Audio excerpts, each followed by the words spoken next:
Lois returns from the park and announces that Stewie's tricycle has been stolen. Down at my phone and not at him. Stupid thief. It's got a vanity plate that won't even apply to him. Peter and his friends decide to retrieve Stewie's tricycle. They spot a boy selling lemonade by the roadside and decide to approach him for— You know anything about a tricycle that just got stolen from the park? No, sir. I've been sitting here for the last 3 hours selling Peter realizes the boy is lying because the ice in his jug is still intact despite the hot weather. You were right, Peter. This kid's a thief. We did it. Wow, look at us. Here you go, Stewie. Don't bother sniffing the seat. It don't smell like nothing. Feeling that solving this theft was easy, Peter convinces his friends to form a detective team. A boy approaches them with a request. I'll pay you 50 cents to— Guys, we're in business. Till it's cool, just cool, into the mouth. Nice. They set up the detective team in an old warehouse, using expired items like milk crates for chairs and a water basin for a table. Be my desk, and this DNA evidence centrifuge and fingerprint scanner will be my coat rack. Peter asks about today's plan and is told they have many cases of stolen toys from kids in the neighborhood. Quagmire brings a toy dinosaur with a camera that will help them find clues. One of the kids had a nanny cam hidden in his room. Quagmire connects the toy to the TV, and through the camera, they discover that Chris Gaines was Garth Brooks. I just figured that out. Chris Gaines is Garth Brooks.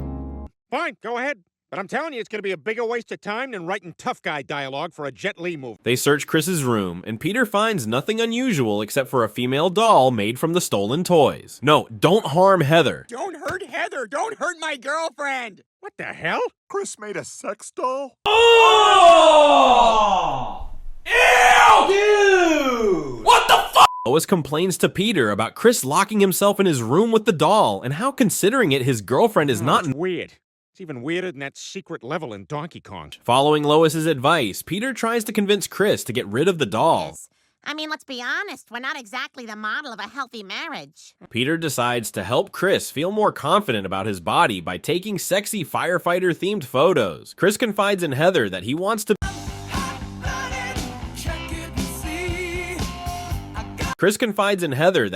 be with her.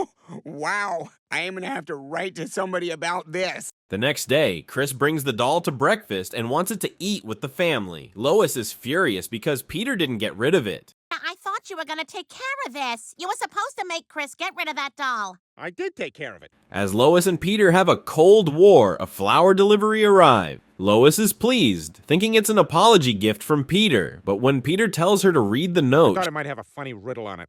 Oh good, the flowers came! Peter continues to tease Lois with his ridiculous jokes, and at this point, Lois realizes— Oh my God. Chris treats that pile of junk better than Peter treats me.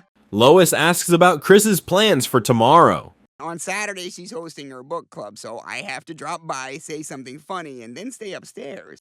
Hearing this, Lois suggests that she and Peter join them on the picnic, hoping Peter will see how Chris treats the doll and change his behavior towards her. Oh, apparently the cancer is already in his bones. What? We'd love to. Sounds great. They all go on a picnic in the park where Peter takes out a beer bottle. Hold this beer bottle while I try to kick the top off it. Ow, damn it! You moved it. To Lois's frustration, Peter keeps playing around, making her very angry. Those raindrops are falling on my head. Chris gives Heather a beautiful scarf, making Lois truly jealous because Peter hasn't given her a gift in a long time. Peter: Don't you see what's going on here? Your son's relationship with that doll is better than our own marriage. That night, as Chris is fast asleep holding the doll, the door suddenly opens and a woman— The next morning, Chris wakes up and panics when he can't find the doll. He runs out of his room, asking everyone about it, but Lois pretends not to know and says it's gone. But you know what? Sometimes relationships run their course and come to a natural— Chris, heartbroken, cries in vain. Peter walks over, intending to watch TV, but the remote is under Chris's butt. Seeing Chris so sad— No, Chris, it's something else. Come on. They go to a forest where Lois has buried the doll. After digging up the dirt, Chris is horrified to see Heather's pitiful state with a knife stuck in her chest. Heather! Oh my God! I'm sorry, Chris. Lois explains that she hid the doll because it was unnatural and perverse. She advises Chris to show genuine affection to a real girl the same way he did with— You're gonna make her very happy. Really? Absolutely. Peter also realizes that the way he treats Lois is not befitting of a husband, so he sincerely apologizes to her. I am gonna be treating you like garbage. Oh, Peter. Thank you. From now on, I'll This treat you is like Mistress garbage. Vida. We met on Craigslist. No talking unless I say. Lois begins to suspect something when the girl knows Peter's name, so Peter quickly... Peter, are you just trying to take a knee until the end of the show? While watching TV, Peter pulled a rope out from under his butt. It was Brian's toy rope. Peter found it disgusting and It's gross. No, it's not. It's awesome. I can suck on it for the flavor. I can thrash it around, pretend it's a snake. Peter found it quite amusing and longed to have Brian's rope, but Brian refused. Peter decided to separate Brian from the rope. What? Bro, what are you talking? He dragged Brian out of the house and roamed the streets, causing Brian to bump into objects along the way. Peter noticed that Brian was still fine, so he quickly swerved, flinging Brian into a street pole. Brian was severely injured, but worse, his teeth had fallen out. At dinner, Brian asked Lois to take him to the dentist to fix his teeth, but Lois flatly refused and even mocked him. We're not spending human money on a deformed animal. What? Well, what am I supposed to do? Depressed, Brian went to a bar to drown his sorrows and met Quagmire there. But now that you mention it, your face looks like a used condom. Yeah, I know. Quagmire couldn't bear to see Brian like this, so he gave him a dentist's phone number, offering to pay for Brian's dental work. Things for you. Look, you want his number or not? After getting his teeth fixed, Brian felt self-conscious about his new look and hesitated to enter the house. Eventually, he walked in and flashed a big smile. Oh my God, look at your teeth! And you know what time it is? Disco time! Brian was walking down the street when a couple asked him about life in Quahog. Brian eagerly answered them. A lot of families, good parks, 6 fire hydrants, but they are unavailable. They are previously claimed. The couple decided to buy a house there, thinking Brian was a real estate agent until the actual agent showed up. Sorry, I didn't realize they thought I was a real estate agent. You are a real estate agent. You just don't know it yet. After some persuasion from the guy, Brian decided to work at the real estate agency. Brian advised a woman and The whole house is slanting down to that cliff over there. Uh-huh. Can you open the sliding door? at another house, Brian's humor made the woman laugh uncontrollably, and she was so satisfied that she closed the deal with Brian. Great, I'll get the paperwork. Hello? Hello? What's going on with your eyes? Oh, nothing. Everything's fine. Peter and his friends gathered at the Drunken Clam. Quagmire wanted to treat everyone because he had just received a big bonus. Brian sat in the distance, watching with a sly look. Looks like I found my sucker. Brian went to the gym, scanned the room, and grinned wickedly when he found his target. Brian approached Quagmire and returned the money he had borrowed for his dental work. That is the money you loaned me. Oh, that's pretty cool. Thanks. You're welcome. Brian then manipulated Quagmire with the money he had just received.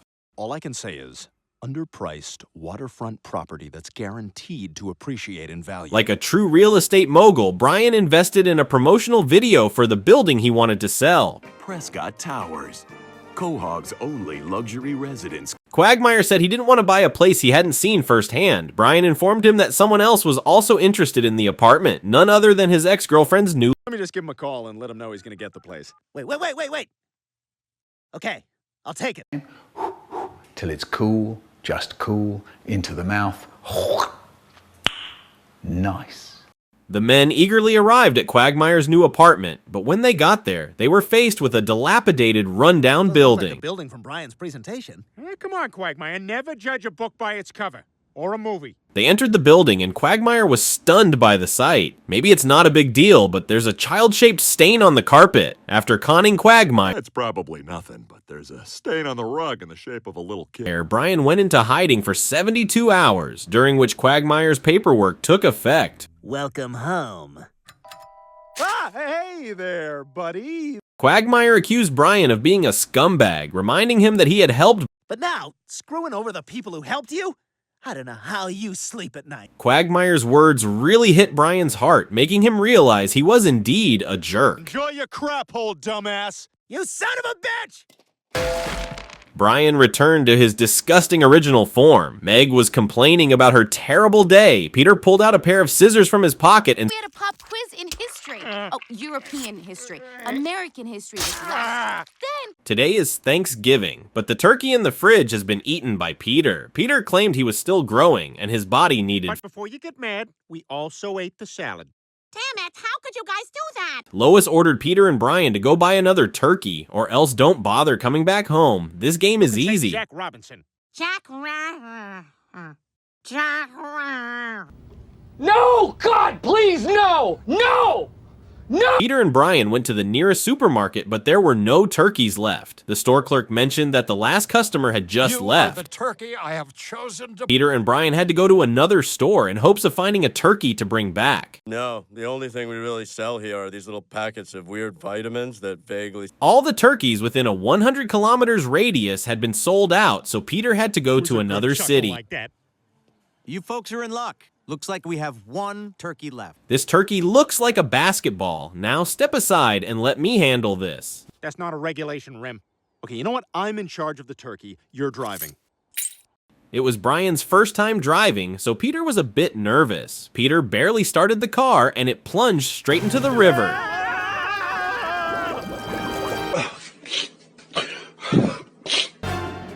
The car sank to the bottom of the river, and Peter quickly saved the turkey, leaving Brian behind. Peter climbed ashore and immediately performed CPR on the turkey. Brian's phone was also damaged, leaving them with no way to get home. You have to spend time with me without looking at your phone. Here, give me yours. I threw mine at a duck. Finally, they were lucky enough to catch a bus back to Quahog. Peter had pooped on it. Before the bus left, Peter quickly borrowed a bike. Oh, crap, this is a girl's bike. All right, we'll ride it, but pray to God nobody from school sees us. Peter pedaled so hard that his pants fell off, getting caught in the bike chain. Damn it, Peter! At this moment, a robber appeared to steal the turkey for his wife. Even if it killed him, Peter was determined to... Running on empty now! Brian, give him the turkey! Brian was exhausted from a terrible day with Peter. Brian blamed Peter for everything that went wrong. Gotten our turkey stolen, and Thanksgiving is ruined, and we don't have any transportation, and we're still miles from home! Despite Brian's anger, Peter remained optimistic. Brian had never seen anyone as stupid as Peter in all his years. No turkey, and now you've got no friend. Goodbye! Oh, wait, Brian, wait! Brian decided to go his own way, but since there was only one way home, Peter kept following him. We're a team, Brian, whether you like it or not. Just like almond butter and no sugar-added fruit preserves. After an argument, Peter angrily grabbed Brian by the neck, but before he could do anything, he noticed a zoo ahead. There's our answer. We break into the zoo, steal a turkey, bring it home. We're heroes. Peter clumsily climbed into the turkey pen and quietly approached the turkey.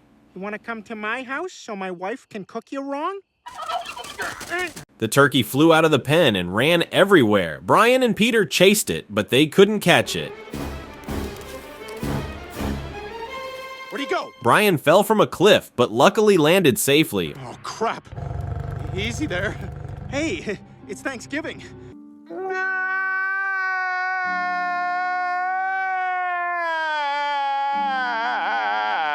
At this moment, Peter handed Brian a rope made from bird legs, and Peter quickly pulled Oh my God. Brian used his psychological manipulation tactics on the turkey, and the turkey quickly flew over to Brian. Gotcha. All right, we did it. We got ourselves a turkey. Peter borrowed the zoo's car to get home and had no intention of returning it. Change this line. With the awesome trampoline. But they don't let me on it no more because I bounced a kid onto the house. With Peter absent, Stewie had to make the Thanksgiving speech in front of the guests. Proud, unashamed, active. Lois, we're home and Thanksgiving is saved. Peter decided to cook the turkey, but when he looked into its pitiful eyes, he hesitated, and in that moment, Peter expressed his feelings to Lois, saying he couldn't bear to kill the poor turkey. Think about it. Isn't this holiday about being with people you love? I mean, does it really matter what we eat? Everyone agreed with Peter's sentiment. Suddenly, the turkey exploded into pieces. The man of the house killed a turkey for Thanksgiving. In the end, although reluctantly, they did have turkey to eat. Peter revealed a secret from the 4 future. years later, me and Lois divorced and Stewie died. Gobble, gobble. Chris came home from school with a piece of paper stuck to his backpack. Stewie guessed that some hot girl was teasing Chris, calling him a dummy. I don't know, shut up. Oh dear, it's from Principal Shepard. The principal invited Peter and Lois to inform them that Chris's grades were very poor. If he didn't do well on his history exam, he might not make it to the 10th grade. Exactly how poorly is Chris doing? Well, right now he has a D- average. Chris was busy playing on his phone, so Peter had to break down the door and tell him to focus on his studies. But upon closer inspection, it was Peter's. All right, give me that phone and get back to work. And before you judge your mother, you did most... Chris was upset because he had studied all night but couldn't remember anything. There's no way I'm gonna pass Mr. Harpington's history test. Oh, come on, Chris. I'm sure that's just the nerves talking. Brian and Stewie decided to help Chris pass history by taking him back in time, but without revealing the time machine. Chris, can you hear me? Huh? You're dreaming. Dreaming? Stewie and Brian took Chris into the time machine, and Chris still thought he was dreaming. They began their journey to explore history in the most realistic way. Stewie encouraged Chris to enjoy the dream as it was a once-in-a-lifetime experience. First stop, Washington, D.C. The year is 1803. Ah, the future. Here, Thomas Jefferson was trying to convince Congress to approve the purchase of Louisiana. Those states suck. They continued their journey to Paris in 1920. Brian saw a famous American writer, Hemingway, sitting there, and he quickly ran over to express his admiration. And hey, as a fellow writer, I would love to talk to you about the craft. Next, they traveled to Brazil before soccer was invented, Australia before the shark tooth necklaces. They then traveled to a place where a terrible war was taking place. 1944. This is D-Day. What's that over there? Oh, that's double. This time, they traveled to a confined space where unfortunate dogs were kept. This wasn't a historical event, but Brian wanted to come here to deal with the barbaric man. For positive reinforcement.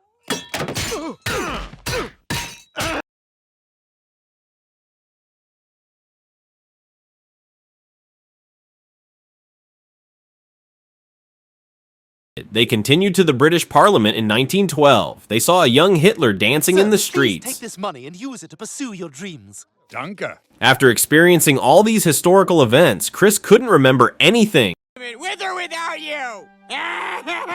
To prove he wasn't stupid, Chris boarded the largest ship in history, the Titanic.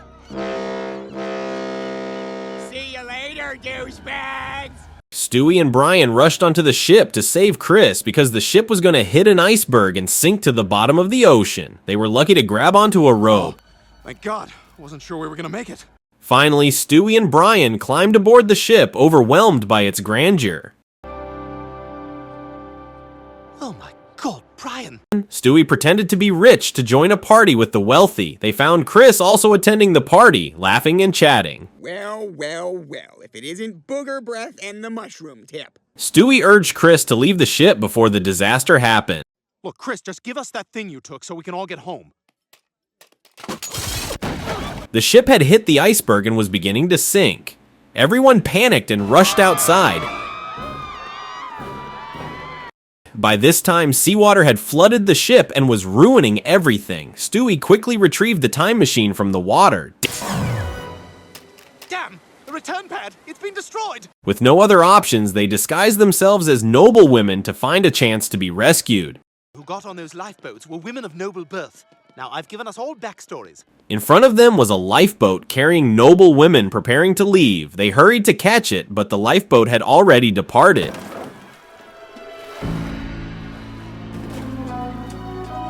However, they managed to get on the ship to the amazement of everyone. A woman brought her child to Stewie, asking him to save the baby. I'm sorry, if I take your baby, I'm gonna have to take everyone's baby. In the end, thanks to Chris, they had a chance to survive and return to the future. Stewie apologized for his harsh words.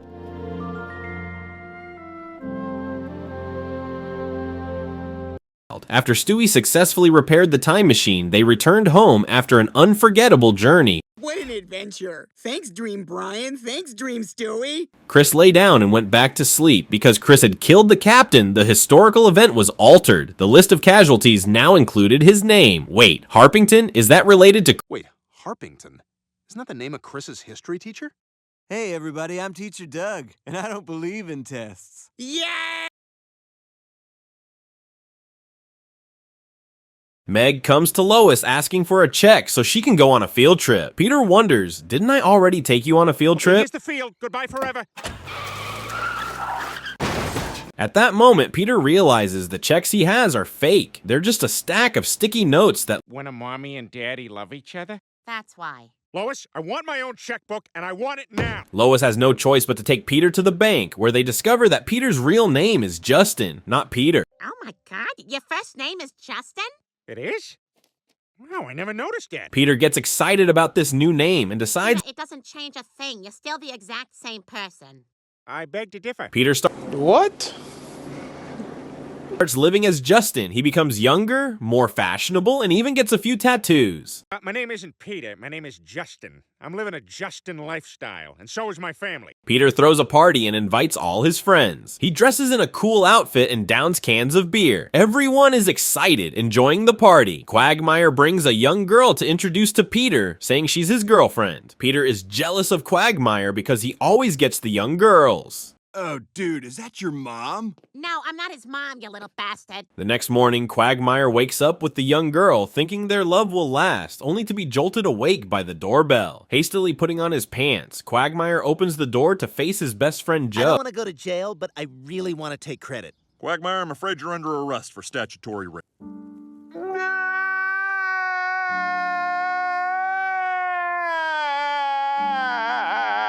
In court, Peter defends Quagmire, arguing that according to * Game of Thrones *, which he Has the girl had her blood? Answer the question. Mr. Griffin, she was underage. Peter's defense fails, and it's Joe's turn. Even though he's Quagmire's best friend, he's also a cop, so he has to be fair in this matter. And then the woman, pretends it's a man. Thank you. He's a good guy! You want to know what kind of person Glenn Quagmire is? You want to know what made me the person I am? Then put me on the stand. Quagmire recounts his dark childhood with a divorced mother who had unhealthy sexual tendencies. It's a boy, Mrs. Quagmire. Ah, that's wonderful. Although his mother was initially happy to have him when he was born, Quagmire witnessed his mother sleeping with one man after another from a young age. Guys my mom slept with. Art, Bob, Chet, Don, Ed, Frank, Gus. And I've decided that I want to die. His twisted sexual tendencies resulted from being raised by a mother with a warped view of sex. He never had the chance to become a better person in such a family environment. All I'm asking is that you give me the break that my childhood never did. The judge states that this cannot excuse his crime and sentences him to 20 years in prison. Oh, no, you don't.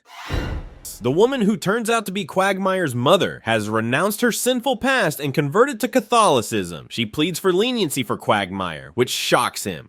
Path of our Savior and ask that you not sentence my son to jail, but instead release him to my custody. Judge refuses her request, but gives Quagmire 24 hours to get his affairs in order before going Don't to... think of it as 20 years. Think of it as 2 10-year-olds, you sick freak.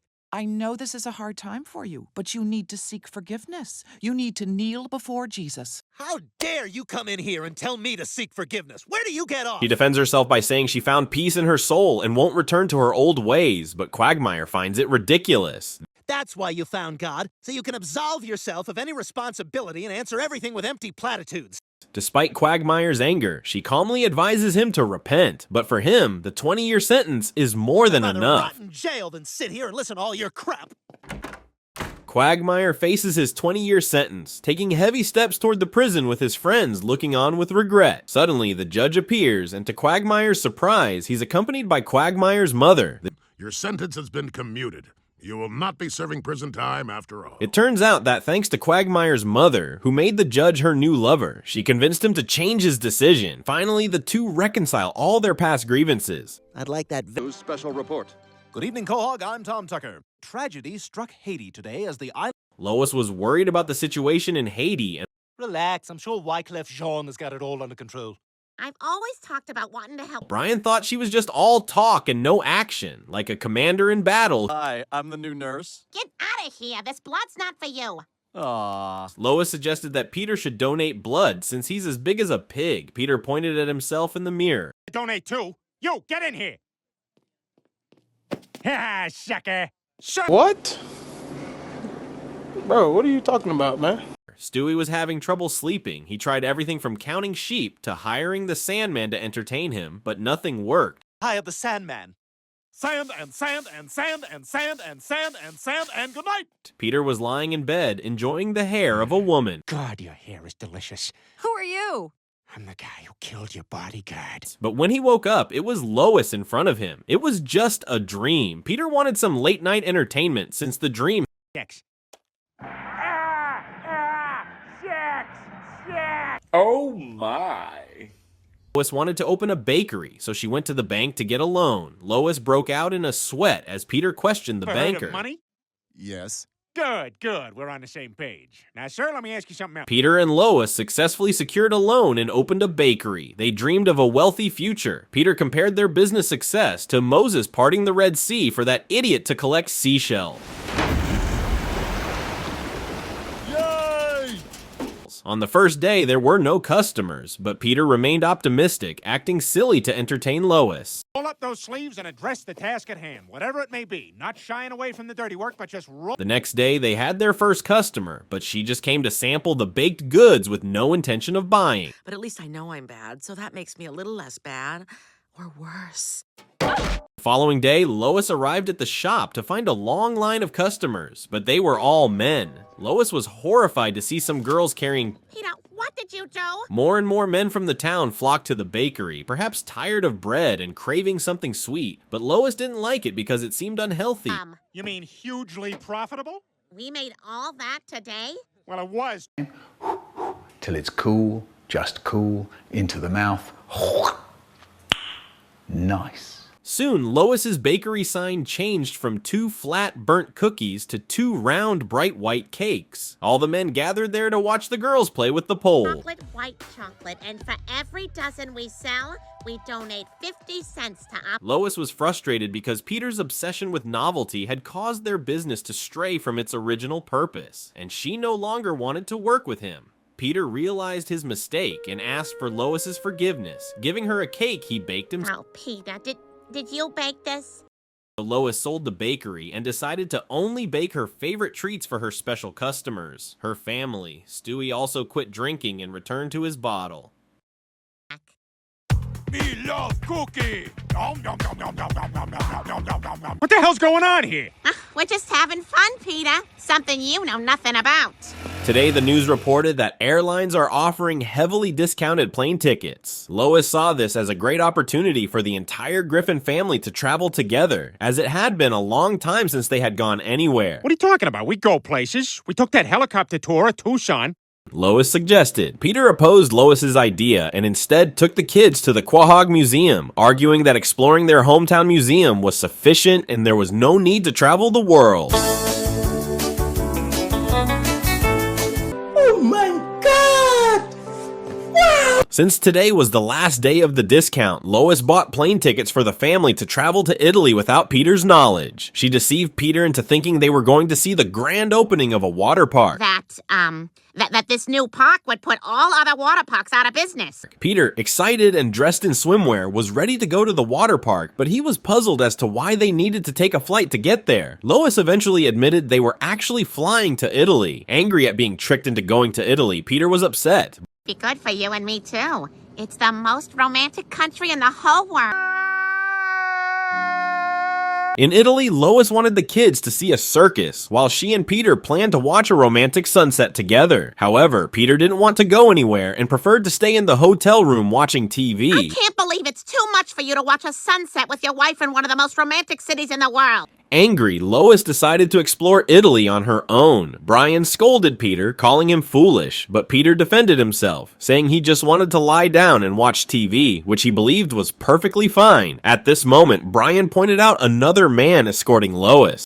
What the hell's she doing with that Italian guy? Peter reacted, rushing down to the hotel lobby. The Italian man expressed his intention to show Lois the best sights of Italy. Peter intervened, but Lois was genuinely angry and decided to go out with the man, something Peter couldn't prevent. Peter met a local named Dean Martin, who advised him on how to win back a girl's affection. Now look, buddy, there's a million ways to lose a gal, but there's only one sure way to get her back. Following Martin's advice, Peter appeared like a clown with a bouquet of flowers. Peter led Lois to a large stadium in Italy to express his love. He hired over 20,000 fans to send a romantic message to Lois. Finally, Lois forgave Peter and accepted his sincerity. They went rowing together on a romantic boat trip on an Italian river. "Alright, I admit this is truly romantic," Lois said. Peter apologized to Lois for his behavior. Peter wanted to let Lois know how much he loved her. Okay, I'll admit it. This is pretty romantic. Peter apologized to Lois for his behavior. Peter wanted to let Lois know how much he loved her.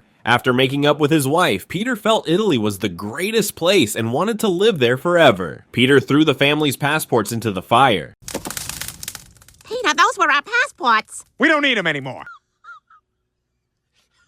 A month later, they had integrated into Italian life. Peter rode his bike through the streets and mingled with the locals as a true Italian. However, Lois worried that staying there would mean no jobs for them and no education for the kids. Isn't paying the bills, and the kids aren't learning anything at that Italian school. The Griffin family visited the embassy to get new passports so they could return to the United States. However, it wasn't as simple as they thought. They had to go through administrative procedures, pay a large sum of money. Peter, what are we gonna do? I'll tell you what we're gonna do. We're gonna sneak in. To return to the U.S., Peter came up with a bold and risky idea. The Griffin family sneaked onto a large ship at the port. The ship left Italy and sailed to the U.S. Finally, the ship docked at Quahog Port. The ship's crew conducted a cargo inspection, and inside the cargo hold were hundreds of sex dolls, with the Griffin family pretending to be among them. Luckily, they were evaluated as standard sex dolls. Finally, they returned home to Quahog. The episode ended with the Griffin family returning to their normal lives, with memorable experiences. Well, thanks for showing me and the kids what the rest of the world is like, Lois. I think we all learned a lot. Peter and his friends are hanging out at the Drunken Clam, discussing pudding when they spot a billboard. Huh. Well, that's no surprise. Everyone in my house can get very excited by a good ad campaign. They head over to check out the huge billboard by the roadside. Peter believes the pudding on the billboard is real. Quagmire wants to bow to Peter for being incredibly stupid. And sometimes I just want to shake some sense into you. Big talk for a guy who looks like a dad at a Dave Matthews. To find out if the pudding is real, Peter decides to climb up and check. He struggles and falls into a giant bowl. His friends worry if he's okay, but Peter lifts a child up. Don't hold him like that. Oh my God, Peter! That's the lost Nicholson kid! He's been missing for a week! Rescue teams arrive to get Peter and the child down. The child's parents are overjoyed to be reunited with their lost son. Peter is honored in court for his bravery. To recognize his heroic act, the court gives him a reward. You with this key to the city. Now don't forget to water the plants. For the first time in his life, Peter is honored and admired by everyone. Joe, though proud of his friend, feels a bit down because he's never been praised throughout his career. Joe feels disappointed with everything and decides to quit his job. Bonnie is shocked by his actions. Well, that's the other thing, Bonnie. You and I are done too. What? I'm leaving. Lois is worried about Joe's actions. Not only does he quit his job and break up with Bonnie, but he also moves into an apartment by himself. If that's the case, he'll be fine. He'll bounce back, just like Humpty Dumpty did after his fall. Peter, Quagmire, and Cleveland go to Joe's apartment. Whoa, you got an air hockey table? Yep. Wanted it, got it. That's the new Joe. They plan to meet at the Drunken Clam, and Joe invites them to go on a trip together. It's a great idea that everyone agrees to. Donna's big fat aunt is in town, so I can definitely go. You're broke! You're f***ing poor! On the way to Niagara Falls, Joe sees a cow by the roadside. He wants to stop and ask for some milk. All right, cow. This is what you get for standing. At midnight, when everyone is asleep, Joe brings his new friends over for some fun, which annoys Quagmire. I see 3 young guys who want to be tickled. Oh, I see 3 young men who could use the tickle monster. That's a bad... The next morning, they arrive at Niagara Falls, and it's even more beautiful than they thought. We'll show them all. Show them all! Showed who? What the hell's he talking about? I don't know. I stopped listening. The 3 friends are stunned for a few seconds before they panic and rush over to call Joe. Luckily, Joe is caught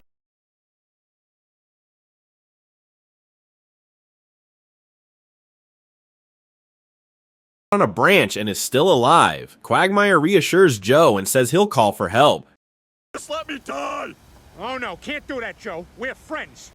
Finally, the rescue team arrives and pulls Joe up, but he doesn't feel any better. What the hell is wrong with you? Why would you try to kill yourself? Why do you think? I'm worthless. When he thought about suicide, he felt incredibly free, finally able to say goodbye to his meaningless life. Almost giddy. I can finally kiss this worthless life goodbye. Before he can finish his sentence, they see Joe jumping down again. And once again, Joe is luckily saved by the rescue team. I'm really bad at this. They bring Joe back to the room and decide to tie him up. I stink at this. They bring Joe back to the room and decide to tie him up. Joe asks them to untie him and let him. No, we can't trust you not to kill yourself. Yeah, then you'd be the 10th friend who's killed himself in front of me. The three friends think of ways to get Joe back to Quahog before things get worse. But they spent a lot of money to get here. I guess you're right. It's too bad we already bought those tickets for the Whirlpool Aero car.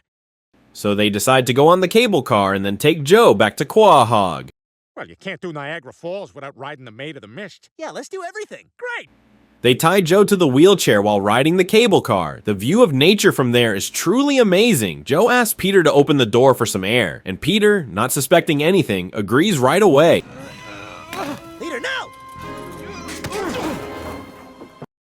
Joe tries to jump out, but Quagmire catches him in time. At this point, the cable car's rope snaps, causing the three of them to slip out and...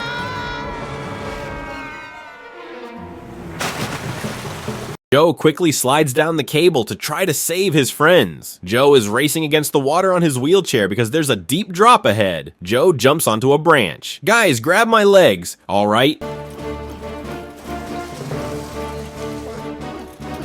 Joe uses all his strength to pull them to safety. After everything, they finally survive. My legs! Got it. They walk up to the cheers of the crowd. Finally, Joe does something useful for others. Well, yeah, I guess I did. You know, I spent the whole time trying to... Joe returns to his job as a cop, and he also comes up with a plan to get back with Bonnie. Assault her, and I'll come in and save her. And she'll be so grateful she'll have to take me back. Brian feels hot and uncomfortable, and his body looks a bit worn out. Suddenly, he vomits in the middle of the room. Oh, Lois, your dog threw up. Peter, Brian's clearly not feeling well. You gotta take him to the vet. Peter takes Brian to the veterinary hospital. Brian, your blood work shows that your liver isn't functioning properly. Would you happen to be a drinker? Well, I don't know if I'd... The doctor diagnoses Brian with a liver disorder and advises that he should avoid alcohol and take medication to improve his health.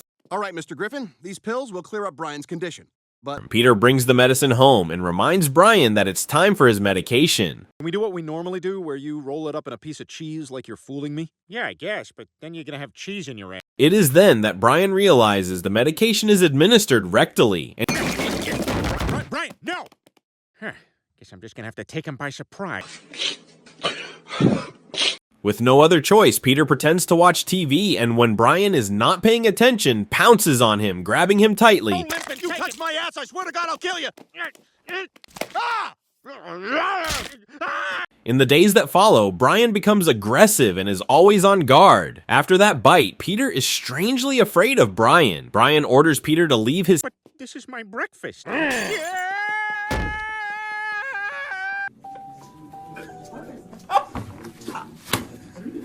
Lois feels this isn't right. Brian has become aggressive and is... First thing tomorrow, I'm taking Brian to obedience school so we can get him back under control. At the good dog training camp, all the other dogs are on all fours, but Brian is standing on two legs. The trainer approaches, and Brian arrogantly mimics his voice and laughs. Oh, no Scooby-Doo, huh? Oh, it seems we got us a comedy dog. The trainer glares at Brian and tells him to stand on all fours like the other dogs. Brian starts to feel scared by the trainer's authority. Brian returns home after training, and Peter welcomes him back, but in response to Peter's enthusiasm is a frightened and trembling look. Are you sure? Yeah, what do you think? I'm gonna make you stay in the yard? Get in here. Brian has completely changed since he came back. He acts like Peter's servant. I love the new you. That obedience school really schooled you in obedience. Brian helps Peter into the house after Peter gets drunk. Peter invites Brian to join him in doing something crazy, peeing on Meg's bed. Her bed? I could never do that. That'd be peeing in the house. And Brian walks away, leaving Peter very disappointed. Peter misses the old Brian, his best friend who would do crazy things with him for fun. While Brian is sleeping, Peter makes a plan to bring him back to how he was. Peter sneaks up on Brian and pokes him in the butt. Peter expresses his desire for Brian to return to his old self, and he won't want to change him anymore. Forget everything. Oh, forget all that. I'm just happy to have my best friend back. I missed you, Brian. Peter and Brian are watching TV, but tonight's show is a bit boring. Brian decides to change the channel to see if there's something more. And watch Conan. Yeah, let me see what else is on. They find a roast show full of laughter, and Peter wants to be the main character in that show. Everybody loves him. They got his picture in a circle. How did they do that? Pictures come in squares. Peter meets up with his friends and suggests they roast him at a party where he'll be the main character. I want to be the man of the hour, and I want all my pals to give me a good ribbon. At the party, Quagmire is the first to roast Peter. Quagmire criticizes Peter for having a dumb-looking face and a pig-like body, making everyone laugh hysterically. However, this hurts Peter. Do people think I'm fat? People think I'm fat? Cleveland roasts Peter by saying he has a big head, but a brain the size of a grape.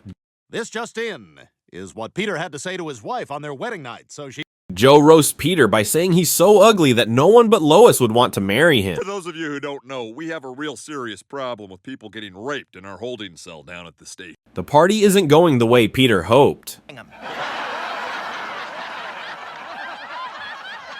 Peter is upset because he thought his friends would praise him instead of roast him, but they embarrassed him in front of everyone. Turds and die.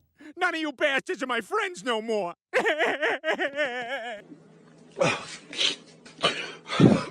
Peter goes to get more coffee. Some girls mistake him for a server. Yeah, but I'm talking about the kind of friend that doesn't bark at horses when I'm watching a movie. Fine. You want to get trampled in your living room? Be my guest. When the girls start talking to him, Peter also becomes interested. Yeah, sure, but you know I don't work here. Oh, I'm sorry. You look just like one of the baristas. Peter quickly blends into the girls' conversation. Mute Peter's dialogue.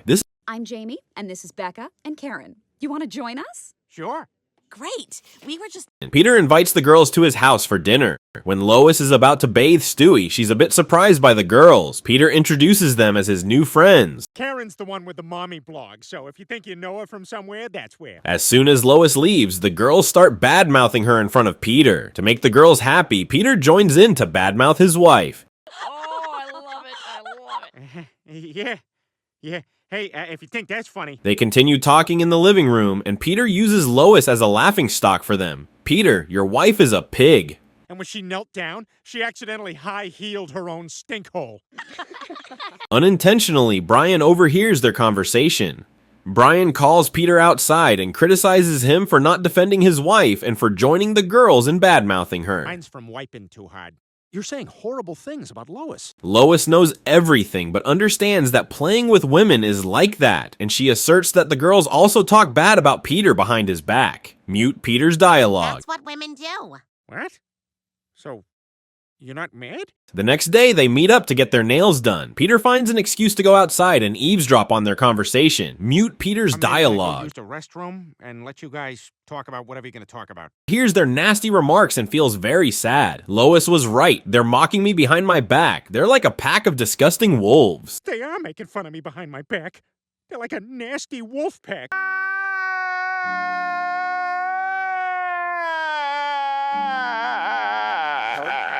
Peter returns home feeling downcast. He admits that Lois was right and that the girls had talked behind his back. Yeah, what did they say?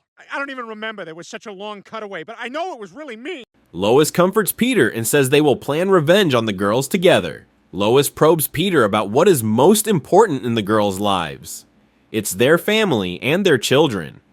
Her daughter, Emily, is a competitive diver. The whole family's dream is that she gets a spot on the U.S. Olympic team. On the competition day, Jamie's daughter starts her swimming race. Another competitor appears, and it's Peter. After days of training, it's time for Peter's revenge. Peter kicks the little girl out of the Olympic team. They attend Becca's daughter's wedding. Peter has hired a waiter to stab the groom so the wedding can't take place.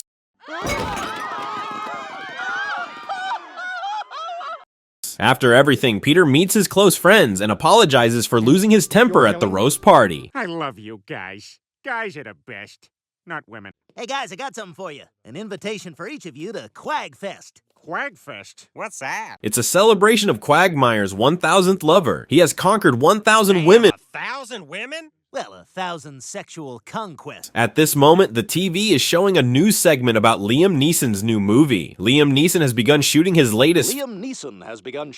latest film. His new project is reportedly an historical epic. Peter really hates that guy. Every time Peter has a few beers, he wants to kick Liam Neeson's butt, which annoys his friend. Every time you get a couple of beers in you, we have to hear all about how you can beat up Liam Neeson. Quagmire's 1000th lover celebration is held in a grand manner. All right, kids, now pay attention. All right, these are all of Quagmire's women organized by country. Quagmire introduces his first lover, Mrs. Eleanor, seen with music but no dialogue. After Quagmire's party, the friends meet at the bar. After having some beers, Peter starts ranting. Someday, I'm gonna kick his ass. Damn it, Peter, I'm sick of this. I've had it. Me too. The friends tell Peter that if he wants to, he should go directly to Liam Neeson and do it. Otherwise, he Liam Neeson has 3 more hours to live. Let's do this. All right. They go to the film set in Connecticut to meet Liam, The guy who wears the same long jacket in all his movies? Sorry, this is a closed set. Peter finds a way to lure Liam outside. He disguises himself as a seductive lady no man could resist. But instead of attracting Liam, he ends up attracting another man who beats him up. The back is all mashed potatoes now. Failing this attempt, Peter sets up a confession booth. A man comes to confess his sins to Peter, and it turns out to be Liam Neeson himself. Peter quickly chases after him, but gets stopped by the guards and is taken to the police station. All right, you're coming with us. Don't worry, Peter. We'll raise your bail money as... Peter is locked up in jail, and that night, Liam Neeson comes to bail him out. I did. Oh, sorry. I thought you were going to ask something else. Peter immediately denies this, reaching behind to grab a metal tray and then smashes it into Liam's face, but it doesn't faze him. Meanwhile, Peter cries out in pain. Facing Liam's cold demeanor, Peter begs for his life, asking for forgiveness for his crazy idea. He admits he just wants... Please, I'll do anything. Anything you want. Just don't kill me. Thus, Peter becomes Liam's errand boy. Liam wants Peter to serve on a jury for him. I don't want to go, so you have to go for me. So I need you to report in my name. After that, he wants Peter to respond to fan comments on Twitter because he doesn't have time for it. See? Like that. You get the gist of what my Twitter is about. Not only that, Liam wants Peter to do even crazier things to entertain him, like letting someone pee on Peter's hand. Yeah, he likes those little toy cars. Yeah, he loves them little cars. Peter's friends are trying to raise money to bail him out of jail. Suddenly, Peter appears, startling them. They wonder how Peter got... Well, that's very helpful. How about you, Joe? Oh, Bonnie won't let me spend any more money on Peter. Peter continues to serve Liam like a servant. Suddenly, they hear a noise outside the door. I used words. After Peter leaves, his friends feel suspicious and decide to follow him to this place. They are surprised to see Liam... Peter? Quagmire? Cleveland? And me. I'm here too. Liam tells Peter to stop talking and go to the gym to let the fat guy pee on his hand. I lied about that. What? I acted like such a big man and... Peter decides he won't do the crazy things Liam ordered him to do anymore. What the hell? Come on. What are you waiting for, Griffin? No, Liam. This angers Liam, and he slaps Peter. Then Peter and Liam start fighting, but Peter is no match for him. Liam knocks Peter out easily, and then walks away. This is the biggest mistake of Peter's life, messing with a real tough guy, but at least he learns a lesson about having the courage to face the truth. Yeah, and more importantly, you followed through on your drunken ravings. During the guy's poker game, the wives get a deal on a couples-only vacation to the Bahamas, although Quagmire discovers that this leaves him out. Now we all just booked a vacation together to a private resort in the Bahamas. To watch the kids, Lois arranges for her father to stay at their home. Oh, she wanted to be here, but she got hired to be the stuffy old woman who slowly comes around to it in a wrap. On departure day, Quagmire shows up with his new girlfriend Kimmy, and Lois agrees to allow them to come. Yeah, you guys should definitely come. Yeah, this is gonna be awesome. Relax. Arriving, they settle in, but discover that the resort is actually a relationship counseling retreat. Hello, couples. My name is Noel, and welcome to Pleasant Surroundings. The guys are upset at being tricked and only participate half-heartedly. After all, this isn't just a vacation, it's a couples counseling retreat. Oh, what the hell? Counselor Noel determines that the couples are poorly matched and decides to change them to new pairings, which actually works out well for some, although other partners get jealous, particularly Lois over Kimmy's pairing with Peter, and demand... I feel like you should help out more around the house. I feel like salty and sweet. Demands to leave just as a revolt breaks out and Noel is killed. Is there anything I can do to change? sending them running for safety, with Peter accidentally shooting down a passing plane that he tries to signal. You gotta help us! Eventually, they are all captured and threatened with execution as they discover they are not as compatible as they believed. Lois don't do it right. Come here, baby. You need them lead press-ons. They are led out 2 by 2 and let out as gunshots are heard, as Peter and Lois are the last ones left. Oh, Peter, I'm so sorry I lied to get you to come here. I should have been honest. They admit their love for each other as they are led out and gunshots are heard. Congratulations, Griffins! You did it! You've successfully completed the program. They suddenly find out that it was all staged to help couples find their true love and everything is all right. Lois and I have never felt closer. And I did get to kill a guy. What? Oh my God! What is it, Peter? Look at this. Dennis the Menace is just shoveling snow. He's being helpful. Peter came home feeling upset because the comic book he read this morning wasn't funny. Peter decided to create his own comic. Mr. Griffin, do you really think this is Quickly, Peter became famous, but his comics caused outrage because they were disrespectful towards women. I was just trying to make people laugh. Dad, I'm worried they're gonna hurt us. No, they're... Facing the angry crowd outside, Peter's family decided to flee for safety until things calmed down. 20% of the time. Dad, how long until we can go back home? I don't... After driving for a long distance, the Griffin family stopped at a gas station to rest, but when they returned, someone had borrowed Peter's car without permission. Oh my God, a car! someone stealing it? And so they got stuck in Springfield, a place where the people have yellow skin like those with hepatitis B.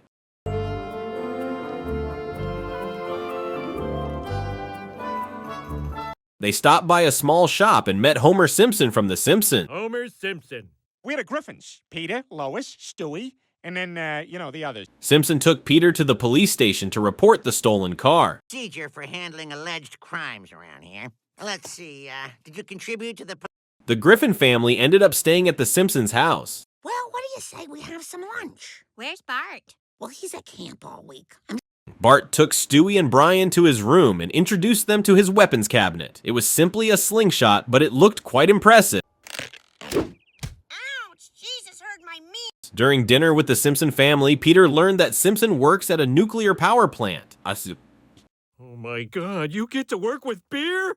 Wow, what's beer really like? Brian and Chris took the Simpsons' dog for a walk. Brian felt sorry for it because it didn't live like a real dog. Brian wanted to teach it independence. Dog, start acting like one. But as soon as Brian unleashed it, the dog bolted Emotional, damn it! away like a rocket. It ran to a dog meat restaurant, and when Brian and Chris caught up, they didn't know which dog was the Simpson. Which one is Santa's little helper? I don't know, you're the one who sniffed his... Bart was bullied by a big-headed guy because he copied Bart's homework but only got a D. Treating you like that. About 24 years. On the way to find the car, Simpson and Peter fueled up like a car to understand its mechanism. I feel sick. Keep drinking. I prepaid 40... Peter and Simpson, in seductive bikinis and high heels, washed the cars.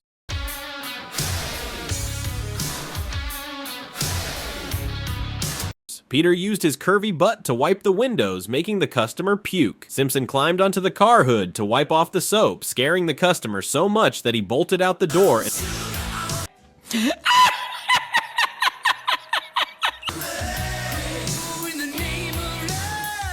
After trying all sorts of plans to no avail, Peter and Simpson decided to use a giant magnet, but when they turned it on, they didn't have a giant outlet. Oh, things never work the way they do in the box. Then the Duff Beer Company sued Peter's Pawtucket Brewery for copyright infringement and intellectual property theft. The entire Griffin family attended the trial, where the court ruled in favor of Duff Beer. The Pawtucket Patriot Brewery being sued?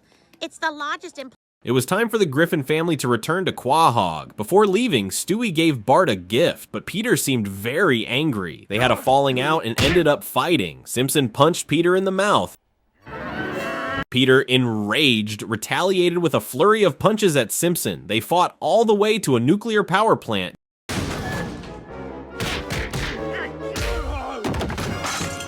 damaging the machinery and causing chemical reactions. Both fell into a nuclear reactor, suddenly gaining strength and transforming into the Hulk.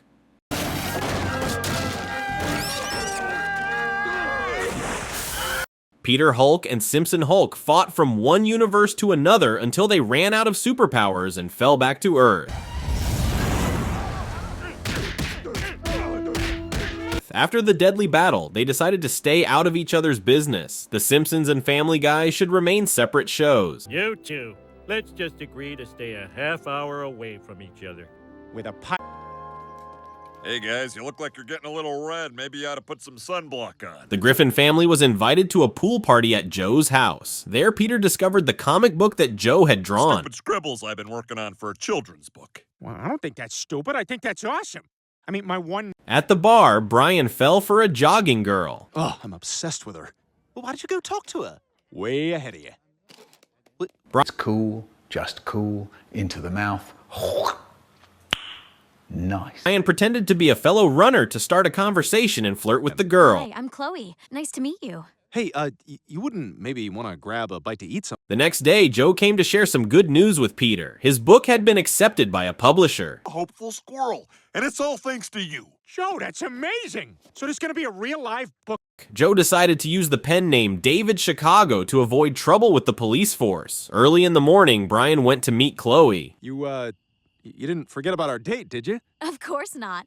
I was just... Although he didn't want to, Brian pushed himself to run with Chloe to impress her. Hey, is your vision also reduced to just a tiny pinhole? Just push through it, Brian. Brian felt utterly exhausted, but Chloe encouraged him to keep going. Eventually, Brian experienced a runner's high.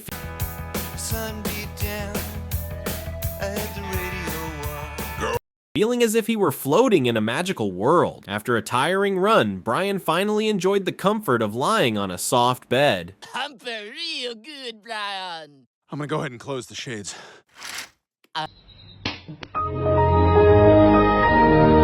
Joe had his comic book launch, but his wheelchair kept rolling toward the kids, and his cold storytelling style scared them. If you could all spare just one nut, I too could survive the winter. Sorry about Peter stepped in to help Joe finish the story. Would be truly handicapped.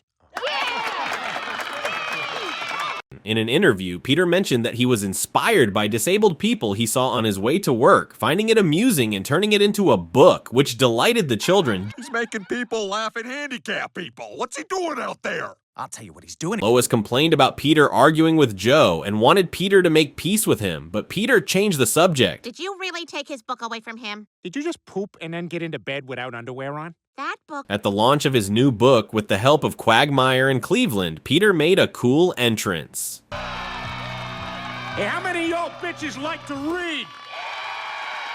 On race day, as soon as Brian started, his leg broke and he screamed in agony, getting trampled by other runners. Said Randy the raccoon.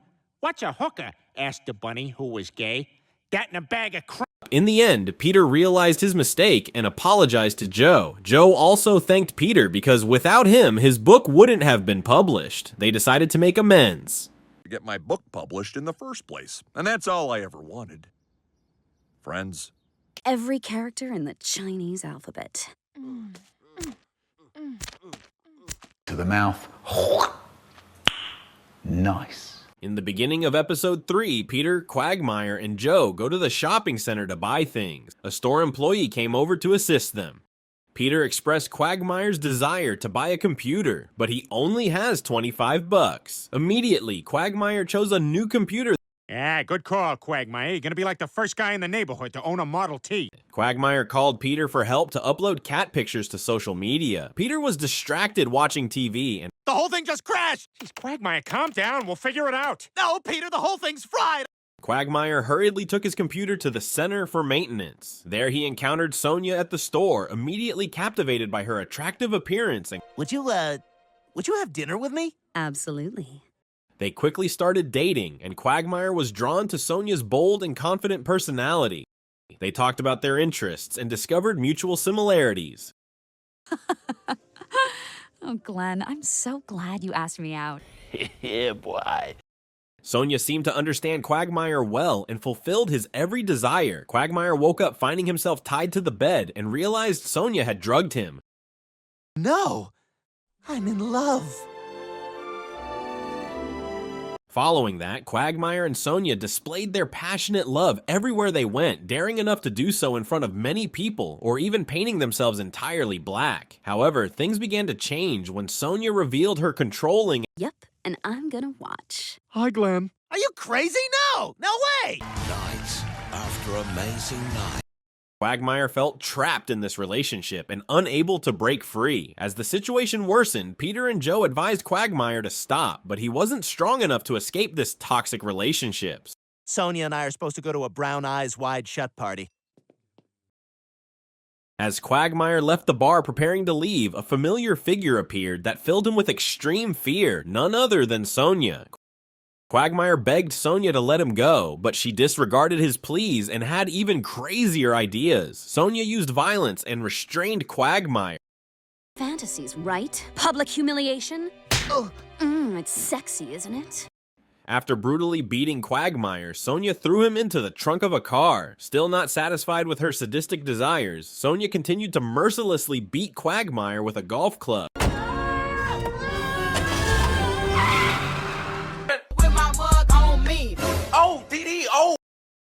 Quagmire has an LGBT dad named Davis, who hadn't seen Quagmire return home for several days. Concerned, Davis met with Peter to inquire about Quagmire's whereabouts. They went to a clothing store where Quagmire often went to buy clothes, hoping to find some news about him. Have you seen this man?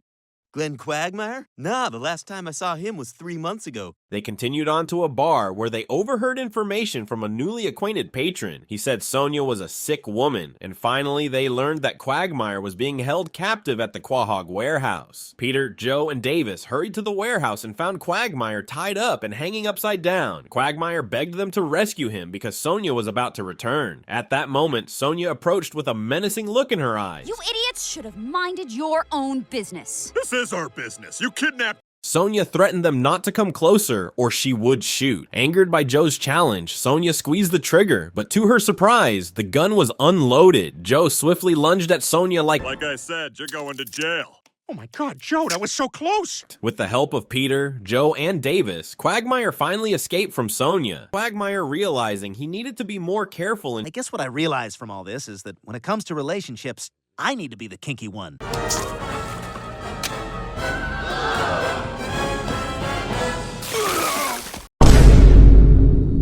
Days of torment haunted Meg at James Woods High School. Meg arrived at school as usual. They discussed the new transfer student, Mike Pulaski, a nervy and violent figure in the school. At that moment, Mike burst through the door, his face fierce and menacing. Mike successfully drew everyone's attention. As he walked by, everyone feared and cleared a path for him. One boy tried to approach Mike to befriend him, but Mike not only ignored him, but also treated him like a toy, causing him to vanish from Mike's attention.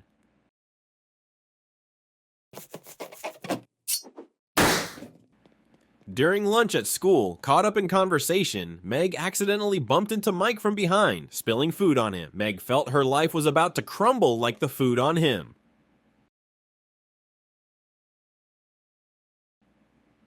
Mike turned back with a fierce look that terrified Meg. She kept apologizing and begging for Mike's forgiveness, but Mike had no intention of forgiving Meg. 3 o'clock, Friday.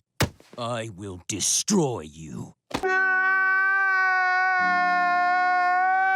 Meg, scared, sought a way to escape her battle with Mike. She asked her mother to transfer her to another school, but Lois didn't agree with Meg's request. Left with no choice, Meg devised a plan to get expelled. She posted a photo of herself on social media, believing that once it spread, she would surely be expelled and free from Mike's grip. However, the outcome was not as Meg had hoped.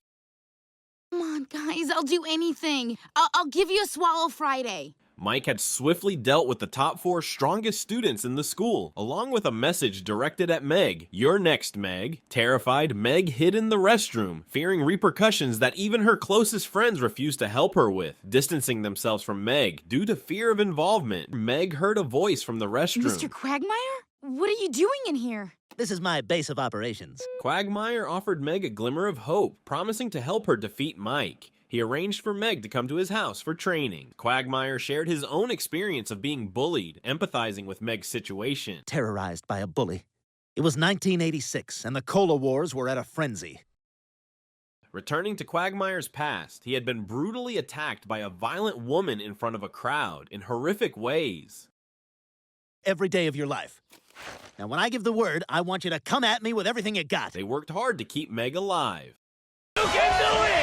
Finally, the day of Meg and Mike's competition arrived. Students gathered densely on the school ground. Mike grabbed Meg and punched her in the face. Each punch from Mike changed Meg's face from ugly to beautiful and back to ugly again. The excited crowd wanted Mike to keep Meg's beautiful face intact and stop hitting her, but Mike delivered a devastating punch that sent Meg flying into the fence and back to her original ugly appearance. Meg remembered what Quagmire had taught her, and Meg approached Mike again and used her disgusting kiss to surprise the crowd. Your kiss is definitely not on my list! Meg taunted Mike and continued to use the disgust of her body to fight him. She squeezed the pimples on her face and shot them at Mike's face. At this point, Mike couldn't bear it anymore and saw Meg as a crazy old woman. Mike decided to play rough with Meg, but Meg remained calm and fearless. Meg unleashed her final move. As Mike charged at her, she lifted her shirt, shocking Mike and the crowd.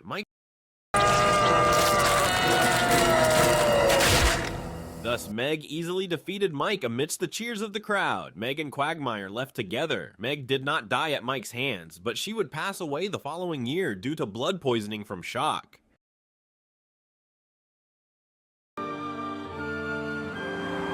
Listen, we've just been informed that these guns are defective. We're from the gun company. In a time travel adventure, Stewie and Brian went back to the 17th century in the year 1600. They inadvertently ended up in Native American territory. Upon seeing the strangers, the Native Americans attacked them with the guns Stewie had given them. With no other option, Stewie and Brian had to jump into the river to escape, where Stewie attempted to use the time machine to return to the future. Looks like it took some bullets during our escape. Doesn't seem to be working. Brian feared that with the guns now in the hands of the Native Americans, they would kill all the white people and take over America. Stewie and Brian decided to sneak into Stewie's house in the 17th century to steal the time machine. They successfully stole the time machine and traveled to a forest where they encountered warring Native American tribes. Look, there you are, giving them the guns. They had to retrieve the guns from the Native Americans and return to the future quickly. Stewie manipulated the psychology of the Native Americans to retrieve the guns from them. At this point, the Native Americans started to suspect and attacked Stewie and Brian. Brian quickly grabbed the time machine and they managed to shift back to the future just before being overwhelmed by the Native Americans. He decided to destroy the time machine to prevent any future mishaps. What are you doing? This time machine has almost killed us 100 times, Brian. Brian knew the time machine was Stewie's greatest invention ever. It was a difficult decision for Stewie to destroy it. Stewie destroyed the time machine, ensuring no one could use it again. This meant they could never repair or reverse time if anything went wrong in the future. At the junkyard, Brian spotted a tetherball net and they decided to take it home to distract from the time machine. You know, we should take this home and set it up, get some fresh air, get some exercise. Read for the first time, here they met themselves. Stewie gave the gun to the Indians used. Suddenly, a car rushed in and hit Brian, sending Brian flying and falling onto the road. The collision caused serious injuries to Brian. Stewie witnessed the horrific incident unfold in an instant. Stewie immediately ran to Brian, calling out to him in desperation. The Griffin family quickly arrived and saw Brian lying motionless on the road. Brian! Brian, can you hear me? Holy crap, what the hell happened? The Griffin family quickly took Brian to the best veterinary hospital in Quahog, but because the injuries were too severe, the family feared Brian wouldn't make it, and the vet advised them to say goodbye to Brian for the last time. The entire Griffin family was heartbroken seeing Brian lying still on the bed. Brian bid them farewell and took his last breath. Stewie was the most deeply affected because Brian was his closest friend. Stewie felt guilty for destroying the time machine and not being able to save Brian. He thought that if he could remake the time machine, he could go back and save Brian. Stewie went to a toy store in town. This is where Stewie bought the necessary components to recreate the time machine. But unfortunately, those components are no longer available, meaning Stewie can't make a time machine anymore. Oh no, without the time capsule, creating a time machine is impossible. That means Brian will be gone forever. Possible to build a functioning time machine? I guess that means Brian is The Griffin family held a funeral for Brian, with many people coming to mourn Brian and sympathize with the family. Brian's departure was a huge loss for the Griffin family, losing their dear friend and family member. They would spend the rest of their lives remembering Brian. A month passed since the day Brian left. I'm starting to think the only way to stop missing Brian is to get a new dog. To fill the void left by Brian, the Griffin family decided to adopt a new dog. They went to a pet store and met a dog named Vinnie. Peter was quite impressed with this dog. Hi, I'm Peter. Vinnie. Oh, Vinnie, like the poo. Yeah, that's kind of cool. Finally, they decided to adopt Vinnie and took him home. Peter welcomed Vinnie to their new home, introducing him to their house. Vinnie suggested cooking dinner for the family. Peter took Vinnie to the bar and introduced him to his close friends, and from there, Vinnie became Peter's drinking buddy. You want another beer? No. I'd love one. Stewie felt uncomfortable as Vinnie got along with everyone in the family and they quickly forgot about Brian. Stewie made a plan to eliminate Vinnie from his family. He's sorely mistaken. I'm going to ruin him, just like I ruined that magician's act. Vinnie was a dog from Italy and often proud of his country. Based on this, Stewie told him negative stories about Italy to make Vinnie feel sad. Chris knew Stewie's intentions, so he comforted Vinnie with more positive news that made him feel better. Chris, what are you doing? Call me a creep, you piece of crap! Stewie was heartbroken because it seemed like no one in the family remembered Brian anymore. Despite Stewie's not really opening up to Vinnie, Vinnie gave him warmth to comfort him. He was my best friend. You're not supposed to lose your best friend at my age. Vinnie gently told Stewie that he too had experienced similar heartbreak. About losing his beloved master in Italy, he felt like the whole world collapsed because the owner was his only best friend in his life. Vinnie understood what the Griffin family was going through, the feeling of loss that made him think that fate had probably made them meet to heal each other's injuries. Stewie felt relieved when he heard Vinnie's sharing, and Stewie had a different view of Vinnie. Bring it in, Stewie.